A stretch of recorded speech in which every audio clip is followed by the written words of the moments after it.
அக்கா அக்கா குளிக்கிறாங்க மாமா.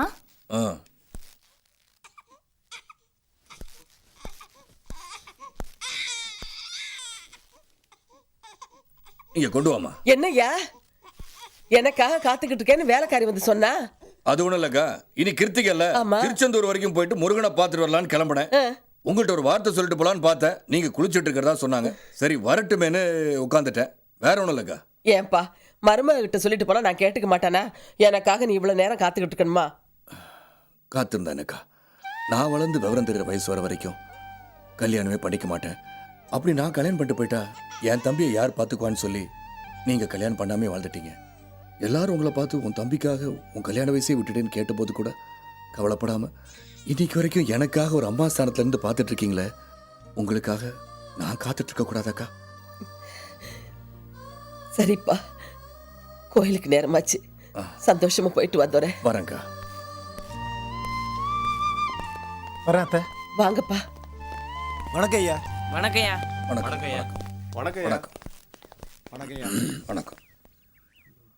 என்னடா என்ன வேணும் ஐயா? இன்னைக்கு இன்னைக்கு எலெக்ஷன் ரிசல்ட் இல்ல? ஆமாங்க ஐயா. கண்டிப்பா ஜெயிச்சிருவேன். நன்றி. கவலைப்படாத. டேய் சரவண பாண்டியா, அப்பா பாத்துக்குங்க.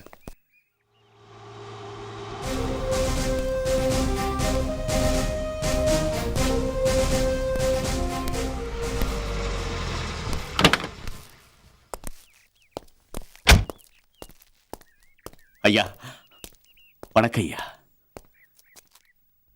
என்ன தெரியலீங்களா?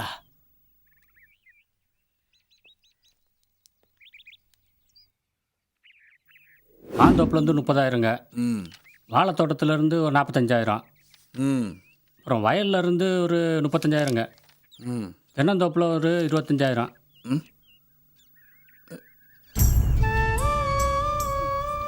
யாரு பண்ணி என்ன வேணும்? ஐயா, நான் செருப்பு தைக்கிற பெருமாளோட மகையா. நான் படிச்சு பெரிய ஆபீஸரா ஒண்ணுன்னு ஆசையா இருக்கியா.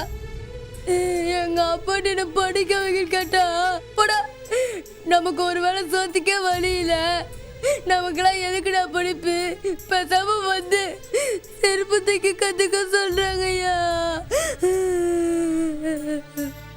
நானே அறியட்டி போய் என்னை படிக்க வைக்கன்னு கெஞ்சினையா.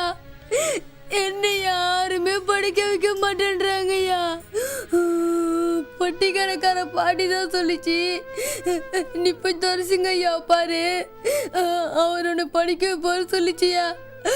அதாயா உங்களை பார்க்க வந்தேன். ஐயா நான் படிக்கணும்யா, என்னை எப்படியாவது படிக்க வைங்கய்யா. நான் உன்னை படிக்க வைக்கிறேன்டா, படிக்க வைக்கிறேன்.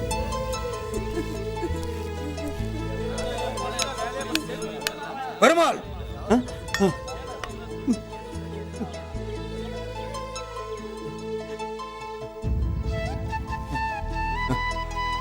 ஐயா உன் பையனா?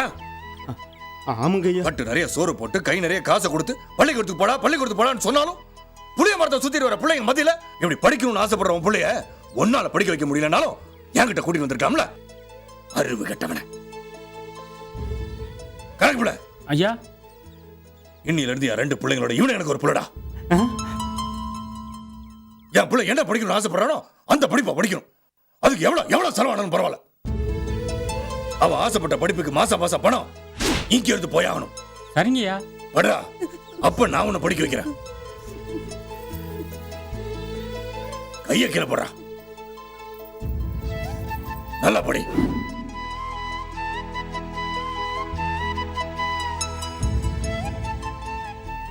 நல்லா இருக்கியா?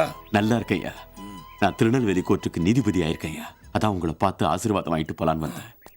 நல்லா நல்லா.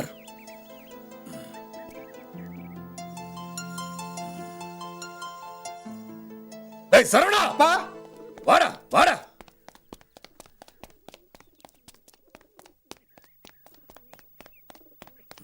ரொம்ப பெருமையா இருக்கு. என்னப்பா?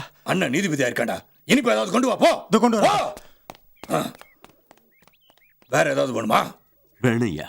என்ன வேணும்?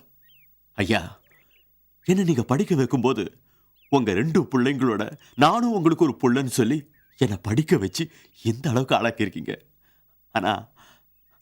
அந்த 2 பிள்ளைங்களுக்கும் உங்க கூடவே இருந்து உங்களுக்கு பணிவிடை செய்யற பாக்கியம் கிடைச்சிருக்கு. எனக்கு அந்த பாக்கியமே கிடைக்கலையா. எங்க ஐயாவோட பிள்ளையா இருந்து உங்களுக்கு பணிவிடை செய்யறதுக்கு எனக்கு ஒரு சந்தர்ப்பம் வேணும் ஐயா. இந்த துரசிங்கத்துக்கு கொடுத்துதான்டா பழக்கம், வாங்கி பழக்கம் இல்ல. இருந்தாலும் அப்பங்கிட்ட கேட்டுட்ட, கொடுக்குறேன்டா. இந்தாங்கப்பா. இருந்து சாப்பிட்டு தான் போனோம். சரிங்க டேய் சரவணா, அண்ணனை நல்லா சாப்பிட வச்சு பக்கத்துல இருந்து கவனிங்க. வரட்டுமா?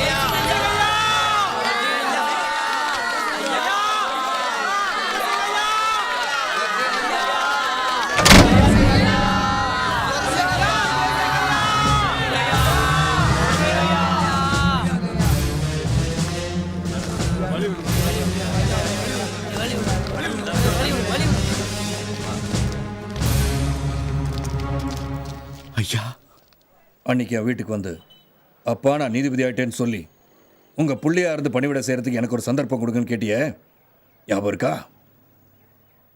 இப்ப நான் கொடுக்குறேன், எடுத்துக்க. நீங்க என் பிள்ளையா இல்லாம ஒரு நீதிபதியா இருந்து நான் செஞ்ச தப்புக்கு தண்டனை கொடுக்கறதா இந்த அப்பனுக்கு செய்யற பணிவிட நான் நினைக்கிறேன்.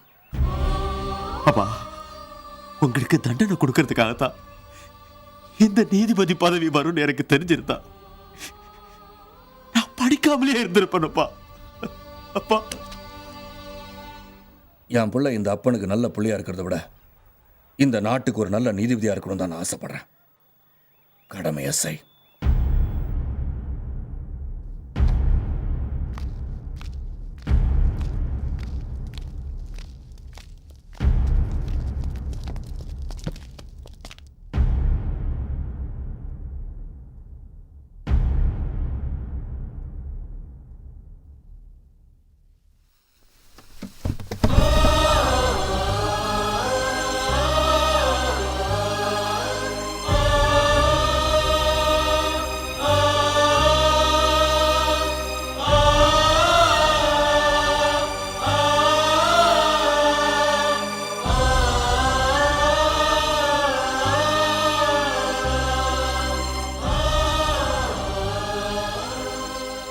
குற்றவாளி குற்றத்தை தானே ஒப்புக்கொண்டதாலும் அதற்கு தகுந்த சாட்சியங்கள் இருப்பதாலும்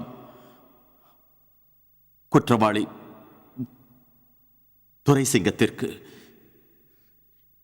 இந்த நீதிமன்றம் இபிகோ செக்ஷன் 302 படி இரட்டை ஆயுள் தண்டனை வழங்கி தீர்ப்பளிக்கிறது.